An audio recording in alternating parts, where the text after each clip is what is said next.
I never thought I'd be here airing out my dirty laundry, but here we are. I guess I need advice, or maybe I just need to vent. Either way, buckle up, because this is one hell of a story. My name is Ethan. I'm 34 years old. My wife, Jenna, and I have been married for 7 years. She's 31, smart, gorgeous, and someone I thought I could trust with my life. My brother, Ryan, is 29. He's charming, athletic, and, as it turns out, a complete backstabber. If you asked me a year ago, I'd have said I had a pretty good life. A wife I adored, a family that was close, and a brother who I'd always looked out for. But the cracks started showing a few months ago, and now everything is shattered.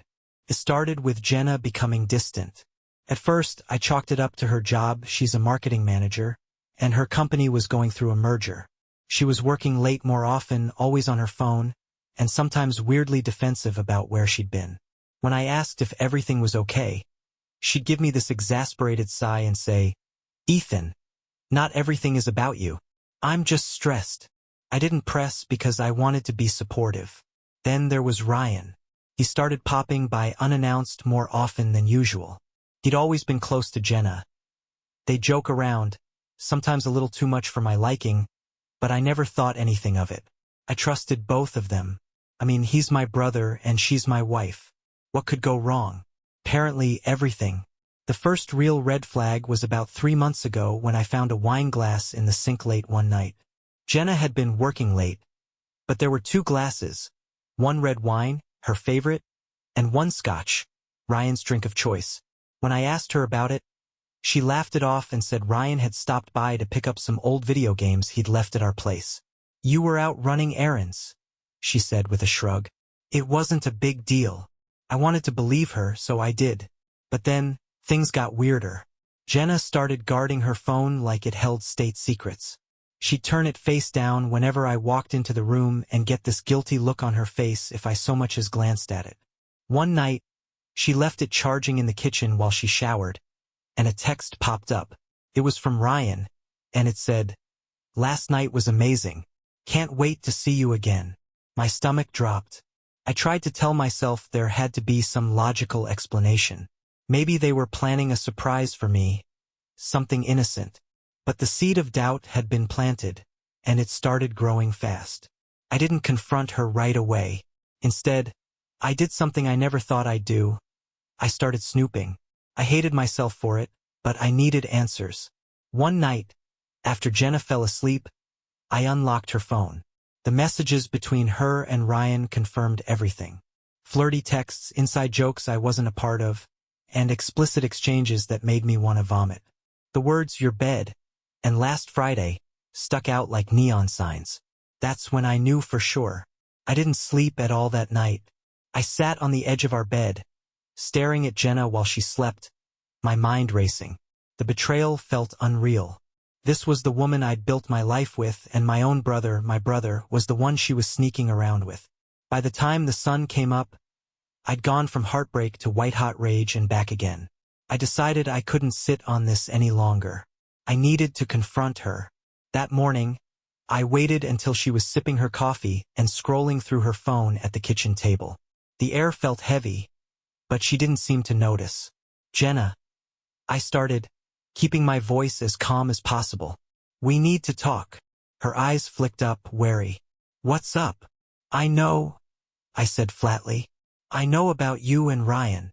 Her reaction wasn't what I expected. She didn't gasp or break into tears. Instead, she froze, her face carefully blank. "What are you talking about?" she said, her voice a little too even. "Don't play dumb," I snapped, pulling out my phone. I'd taken screenshots of the texts between her and Ryan. I threw the phone on the table in front of her. "Explain this." She picked up the phone, her expression changing from calm to panicked in an instant. "Ethan, I can explain." "Can you?" I cut her off, my voice rising. "Because these texts seem pretty self-explanatory. You've been sleeping with my brother. In our bed. While I'm out working, running errands, doing whatever the hell else. What kind of person does that, Jenna? And with my brother." Her face hardened. "It's not what you think." "Not what I think?" I repeated, incredulous. You text him that last Friday was amazing. What exactly am I supposed to think? She stood up, slamming the coffee mug down so hard it cracked. You don't understand. I've been miserable for years, Ethan. You're never around, you're always busy. And when you are home, you're just boring. Ryan actually pays attention to me. He makes me feel wanted. Her words hit me like a slap. So your solution was to screw my brother? Instead of, I don't know, talking to me? Oh, please. She rolled her eyes, her tone venomous now. You wouldn't have listened. You're too busy playing the perfect husband to even notice how unhappy I've been. I felt like the ground had been ripped out from under me. This isn't my fault, Jenna. You could have said something. You could have done anything but this. She crossed her arms, glaring at me like I was the problem. Maybe if you'd been more of a husband, I wouldn't have needed someone else. That was it. The final straw. I grabbed my car keys and walked out the door before I said or did something I'd regret. As I drove aimlessly around town, my phone buzzed nonstop. Calls from Jenna. Texts from her alternating between apologies and blaming me again. I ignored them all. I thought about confronting Ryan, but I wasn't ready. The betrayal was too raw. For now, I just needed to figure out what the hell I was going to do next. I parked in an empty lot and sat in my car for hours, replaying the confrontation in my head. Jenna's words echoed like a bad song I couldn't turn off. You're boring. Ryan makes me feel wanted. I'd never felt so small in my life. This wasn't just about the affair. It was about her tearing apart everything I thought I was doing right as a husband. The betrayal by my brother felt like a separate knife to the heart. Ryan wasn't just family. He was my best friend growing up. The guy I taught to ride a bike, the guy I defended when he got into trouble in high school. We'd been through everything together. And now this? Couldn't wrap my head around it. Couldn't go home, not yet. The house felt tainted, like the walls were closing in. So I drove to a cheap motel on the outskirts of town and checked in for the night. The room smelled like stale cigarettes and disappointment, which felt fitting. I spent the night pacing and swinging between fury and crushing sadness. I kept asking myself the same questions over and over. How did I not see this coming? Was I really that blind? And why my brother? Sleep was impossible. At one point, I opened a bottle of whiskey I'd picked up from a gas station and downed a few shots, hoping it would take the edge off. Didn't. Instead, I started scrolling through my phone, looking at old photos of me, Jenna, and Ryan. There we were at my wedding, Ryan giving his best man speech. There we were at Christmas, smiling like the picture-perfect family. It made me sick. Eventually, I worked up the nerve to text Ryan. Just one word. Why? He didn't respond right away, and I didn't expect him to. But when my phone buzzed an hour later, his reply made my blood boil. It's not what you think, Ethan.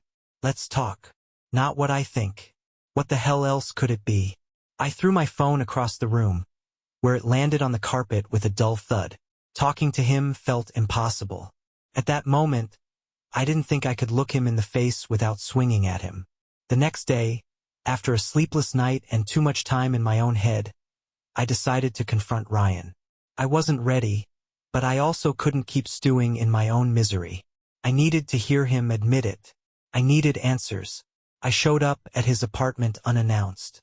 He opened the door, and the look on his face told me everything I needed to know. He looked guilty, ashamed even. But there was also a flicker of defiance in his eyes, like he wasn't sorry enough. Ethan, he started, but I wasn't in the mood for pleasantries. Don't, I snapped, stepping inside. Don't even start with whatever bullshit excuse you're about to give me. Just tell me why. Why would you do this to me? He ran a hand through his hair and sighed. It wasn't supposed to happen. Oh great, that makes it all better, I said, my voice dripping with sarcasm. You didn't mean to sleep with my wife? That's your excuse.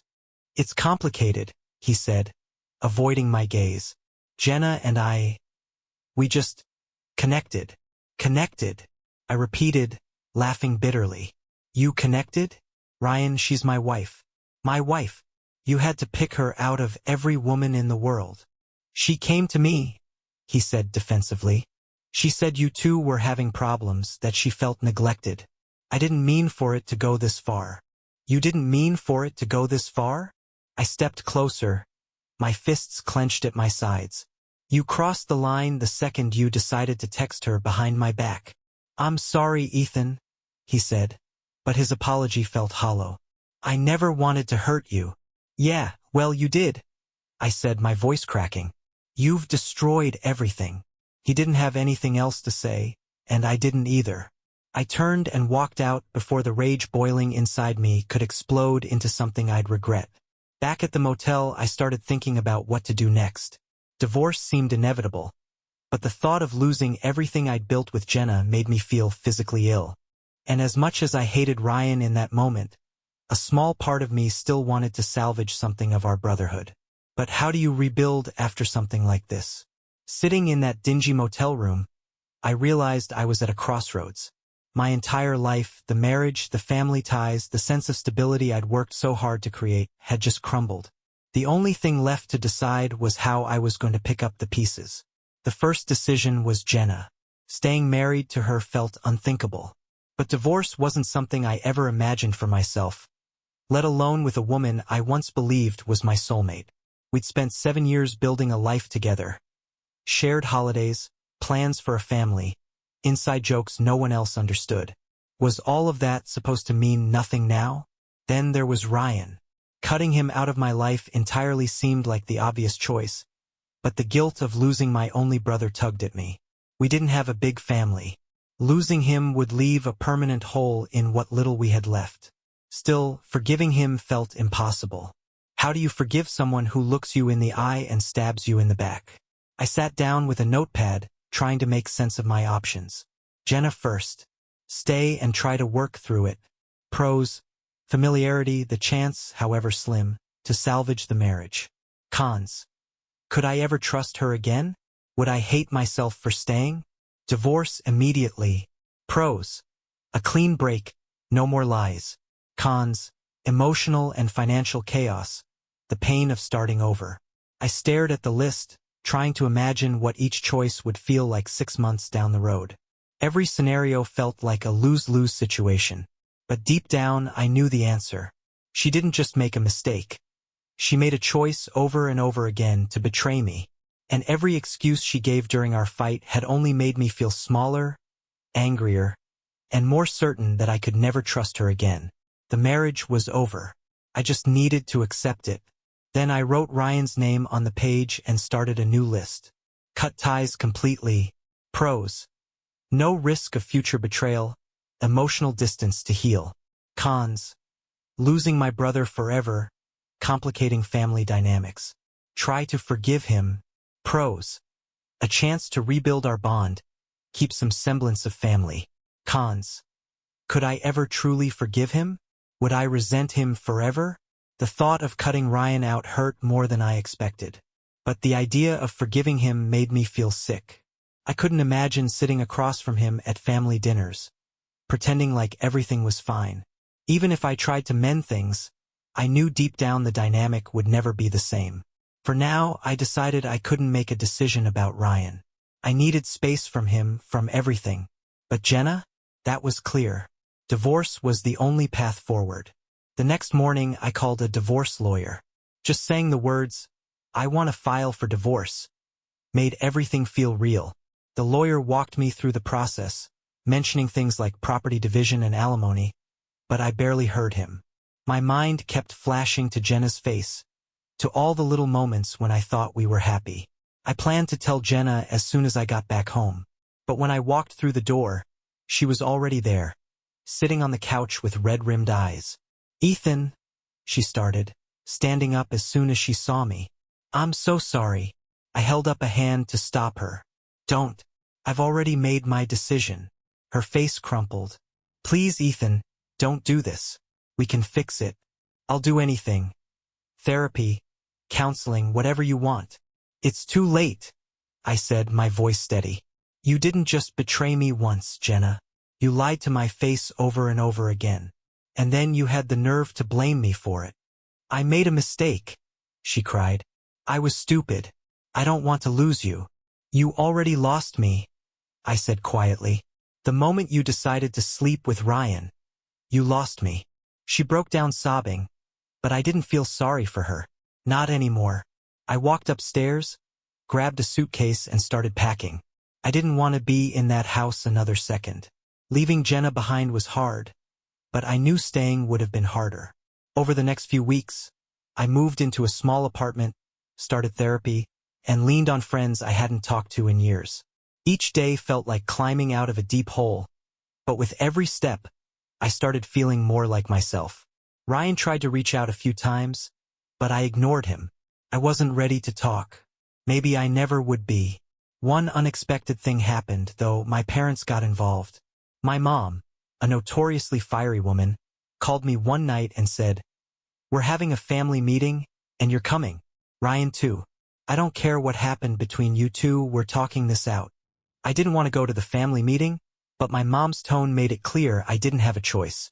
So there I was, sitting in their living room a week later with Ryan across from me, looking like a kid who'd just been sent to the principal's office. My dad sat silently, arms crossed, while my mom paced like a general preparing for battle.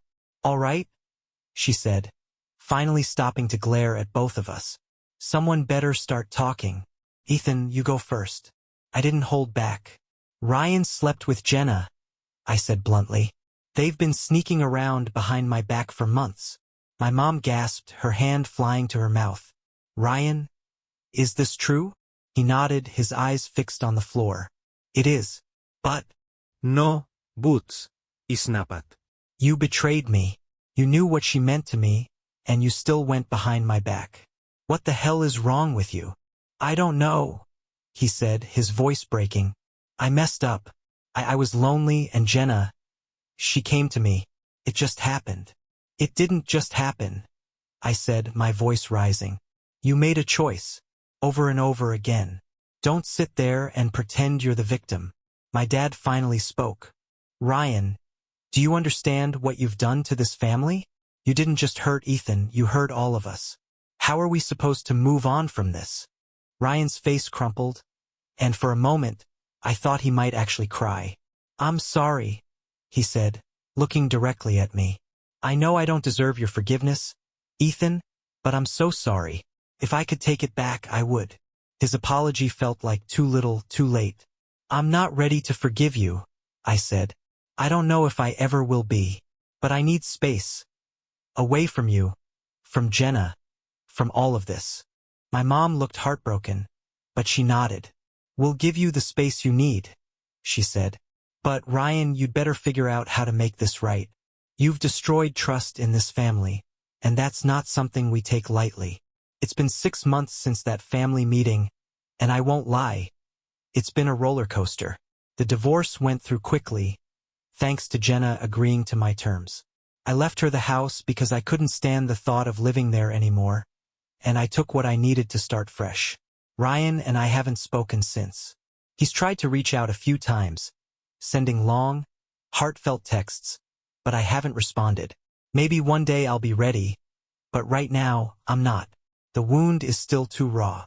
As for Jenna, she sent me a letter about a month after the divorce, apologizing again and begging for another chance. I didn't respond. Some bridges just need to stay burned. Therapy has been a lifeline. My therapist helped me realize that none of this was my fault, that I did my best in the marriage and the choices Jenna and Ryan made were on them, not me. I'm slowly learning to let go of the anger, but it's a process. I'm focusing on myself now, reconnecting with old friends, picking up hobbies I'd abandoned, even going on a few dates. It's scary starting over, but it's also freeing. I don't know what the future holds, but I know one thing for sure. I'll never ignore my gut instincts again. If there's one piece of advice I'd give to anyone reading this, it's this: trust yourself. If something feels off, don't brush it aside. And if someone betrays you like this, remember, it says more about them than it does about you. Thanks for reading. I'm still figuring things out, but I'm getting there. One step at a time. Don't forget to subscribe to the channel to keep up with new videos about fascinating life stories.